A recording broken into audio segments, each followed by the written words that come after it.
मामले में थोड़े दिन पहले होली गई तो होली का अंदाज जोड़ते हुए बात कर लेता हूँ कि भोपाल और भोपाल के लोगों का रहने का तरीका कितना अच्छा है कि आदमी तो आदमी टाइगर ने भी अपनी जिंदगी बदली, वो अपने आनंद के साथ रह रहा।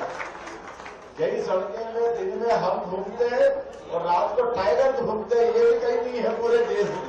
एक बात तो भोपाल में होता है और ये नहीं, अभी 2 दिन पहले भास्कर में छपा था वो दुर्लभ बाज जो कहा कोई बहुत गिनती के कभी होंगे, वो राताबानी अभयारण्य में मिल रहा है। ये ऐसी कई सारी चीजें हैं, लेपर्ड, तेंदुआ, इनकी तो गिनती नहीं करेंगे, लेकिन ये बात भी सही, जिस प्रकार से प्राकृतिक रूप से हम अपने समृद्धि की तरफ बढ़े। अब हमने संकल्प किया है कि हमारे मेट्रोपॉलिटन सिटी की तरफ बढ़ना पड़ेगा, इसलिए बहुत जल्दी भोपाल को मेट्रोपॉलिटन सिटी का दर्जा मिलने वाला, बहुत जल्दी वो समय आए।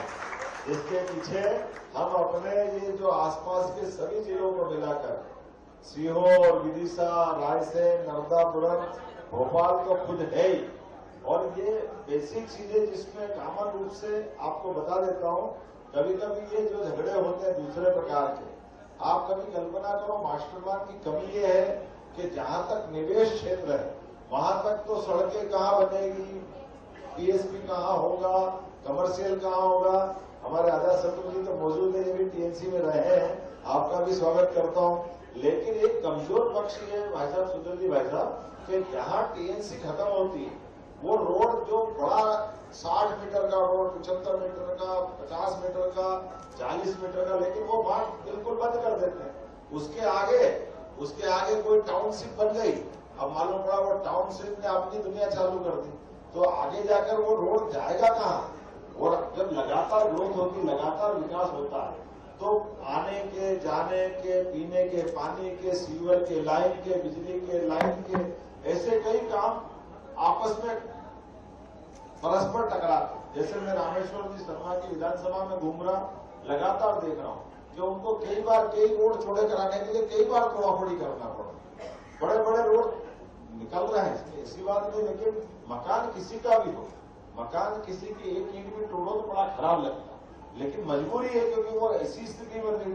और कई बार टीएनसी ने अप्रूव किया कि टीएनसी की मजबूरी है कि निवेश क्षेत्र के नगर में बाहर जाओ तो उसके पास कोई गाइडलाइन नहीं कि वो कहां तक कैसे किसको मंजूर करना नहीं करना।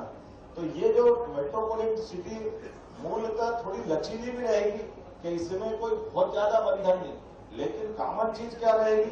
कॉमन चीज आने जाने का मार्ग, सीवर लाइन, पीने के पानी की लाइन, ये जो हमारी इलेक्ट्रिक लाइन, इनके भविष्य की दृष्टि से रेलवे लाइन कहाँ ले जा सकते हैं, मेट्रो सिटी या मेट्रोपॉलिटन सिटी के साथ हमारी मेट्रो ट्रेन कैसे जाएगी, ऐसे कई सारे चीजों को जोड़ करके अच्छा प्लान बना रहा है। और केवल ये नहीं बना रहा है, पूरे प्रदेश के चारों महानगर, लेकिन पहले सिलसिले में इंदौर उज्जैन और दूसरे में इसी इंदौर उज्जैन के साथ भोपाल, ये दोनों हमने इसी बजट में इसकी गुंजाइश दे दी। मुझे इस बात की प्रसन्नता है कि ये 2025 जीआईएस का तो आनंद देगा ही देगा, लेकिन जीआईएस से आगे जाकर के हमको ये और सुख देगा जब मेट्रोपॉलिटन सिटी की तरफ हम बढ़ेंगे। लेकिन एक और बात, जब राजधानी जुड़ती है तो राजधानी प्रदेश के ऐसे कई गौरव को समेटे रहती है, जिसके कारण से उस राज्य की गौरव गरिमा बढ़ती है। तो ऐसे में राजधानी की अपनी खुद की विरासत और उसका सौंदर्यीकरण चारों तरफ से आना चाहिए, चारों तरफ से दिखना चाहिए। तो ऐसे कई और प्रयोग कर रहे हैं। प्रयोग कैसे कर रहे हैं? हमको मालूम है कि ये भोजपुर का मंदिर किसने बनवाया? राजा भोज ने बनवाया। ये हमारे लिए गौरव की बात।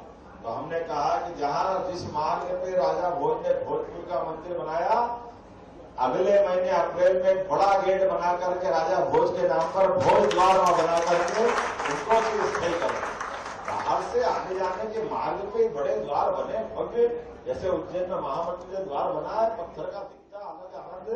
और ये बेसिक चीजें आप अंदाज लगा लो। मैं कभी कभी कहता हूं कि जो द्वार बनते थे पुराने समय में गलत नहीं बनते थे, जहां द्वार बनते थे वो हमारी एक तरह सीमा भी रहती है, पुलिस का भी पॉइंट बन जाता है। अब पुलिस स्टाफ लगा लगा के बेचारे चाय क्या बनाते रहते, जबरदस्ती की झंझट रहती है। फिर ये आपने सीसीटीवी कैमरे वगैरह कौन आ रहा है जा रहा है, अपने कुछ सुरक्षा कर्मी भी खड़े रहे। ये प्रबंधन तो हमारे सुरक्षा गेटों से होते थे, तो नगर के बाहर के द्वार तो ये शोभा होती है पुराने समय से, अतीत के काल से। अब नए नगर बन गए तो थोड़ा छूट गया, लेकिन राजधानी का गौरव तो देना चाहिए। एक तो भोज द्वार और दूसरा ये विक्रम संवत आने वाला गुड़ी पड़वा पे नया साल का अवसर है, हमारा अपना झूलेलाल का वर्ष भी रहता है, कई कारण से उसकी अपनी महत्ता है। और विक्रमादित्य भी मध्य प्रदेश के, हमारे अपने देश के। लेकिन ये भी बात है, राजा विक्रमादित्य और भोज और आज 1000 साल, आज से 1000 साल पहले राजा भोज और उनके और 1000 साल अर्थात आज से 2000 साल पहले ये विक्रमादित्य। हमारे लिए सौभाग्य की बात है। तो वीर विक्रमादित्य का द्वार भी बनाने वाले उज्जैन इंदौर पर हमारे अपने लिए ये 2 दिशा में फीस हो गई। और धीरे धीरे करके अपने जो 5-6 रोड है, हर रोड पर अपने मध्य प्रदेश की ऐसी गौरवशाली अतीत की कोई महापुरुष की स्मृति को पूरा जीवंत करते हुए जब भोपाल बनेगा तो भोपाल भी ये सब रहेंगे तो एहसास होगा ना मध्य प्रदेश यहाँ तक का है। क्योंकि हमारे लिए अच्छी बात है कि देश के मध्य में, लेकिन देश के मध्य में होने के बाद प्रदेश में भी बहुत सारी विरासतों को लेकर चलना है। तो इनको स्मरण करना हमारे हाथ में है और इनको वाकई चिरस्थायी स्मृति बनाना ये वर्तमान के समय के लिए समसामयिक होगा, आवश्यक होगा। तो आज तो वैसे तो आपका अभिनंदन करता हूँ। मैं अपने माध्यम से, भले आप मेरा कर रहा हूँ, मैं ये प्रत्येक अभिनंदन आपको ही समर्पित कर रहा हूँ, क्योंकि आपके सबके आशीर्वाद से ये सरकार बनी। तो सरकार के प्रतीकात्मक मुखिया के नाते से मुख्यमंत्री भले ही, लेकिन मुझे इतना अहंकार नहीं, क्योंकि ये बात सही है कि जनतंत्र में, गणतंत्र में, लोकतंत्र में सच्ची ताकत हमारे आम समाज के पास रहती। तो मैं आपको एक जानकारी और दे रहा हूँ, इसमें भी आपकी मदद लगेगी। वैसे तो बहुत सारी बातें हैं, समय समय पे बार बार भी करते रहेंगे, लेकिन इस बजट के साथ हमने एक सिस्टम और बनाया, जिसके कारण से वैसे तो हमने अपने बजट में सरकार बनने के साथ निर्णय ले लिया था कि हमारे अपने राज्य में विक्रमादित्य काल से आर्थिक प्रकार के, आर्थिक स्वतंत्रता के, विकास के कई पैमाने हैं। तो हमारी सरकार बने तो सरकार की अपनी परीक्षा केवल रोजमर्रा के काम से नहीं होना चाहिए। मैं जवाबदारी के साथ कह रहा हूं अपने सारे व्यापार व्यवसाय से जुड़े लोग भी हैं कि हमारे पास हमने तय किया है कि सरकार अपने विकास के खुद के भी प्रतिमान सामने रखे, अपने खुद के प्रगति के भी लक्ष्य ऐसे रखे जो सामने आंकड़े दिखे। इसीलिए बनने के साथ ही हमने तय किया कि अगर हम विरासत से विकास की ओर जा रहे हैं तो विरासत में श्री कृष्ण पाथे, विक्रमादित्य, भोज, हमारी गौरवशाली परंपरा सबको जोड़ेंगे, लेकिन विकास के मामले में भी हमारा राज्य आदर्श बने। इसलिए 5 साल में जो बजट हमने लिया उसको डबल करके दिखाएंगे। पूरा बजट अपने 5 साल के अंदर, और वो 1 साल में 15-17% बढ़ाएंगे तो अपने आप निश्चित रूप से वो 5 साल में डबल होगा। और मजे की बात ये कि 1 रुपया टैक्स नहीं लगाएंगे, केवल आय बढ़ाएंगे।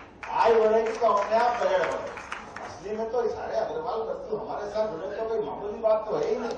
हमारे लिए यही तो सौभाग्य है, सबका परिचय हमारे साथ है। हमारे लिए आज अग्रवाल से तात्पर्य सभी में वैश्य वर्ग से लोगों से कहना चाहता हूँ कि परमात्मा की दया से, रघु जी भाई साहब यहाँ मौजूद है, जब मैं उज्जैन विकास प्राधिकरण का अध्यक्ष आपने बनाया था, उस समय विकास प्राधिकरण उज्जैन का 80% बजट का हिस्सा इस्टेब्लिशमेंट में जाता था। आजाद शत्रु जी मौजूद थे उस समय, वह अब मेरे बहुत पहले की बात है। लेकिन हमने उज्जैन विकास प्राधिकरण का मॉडल बनाया था, जब उज्जैन विकास प्राधिकरण मूल रूप से अपनी पूरे व्यय की व्यवस्था का 80% केवल तनख्वाह बांटने में निकालता था। लेकिन 80% को मैं जब तक 7 साल रहा, 5 करोड़ 5.5 करोड़ साल का हमारा पूरा बजट था, धीरे धीरे करके उसको 100 करोड़ तक ले गए। एक आदमी बाहर नहीं करा, 14% उसकी आय बढ़े और 7% पे एस्टेब्लिशमेंट को लिया है। आज हमारा प्राधिकरण उज्जैन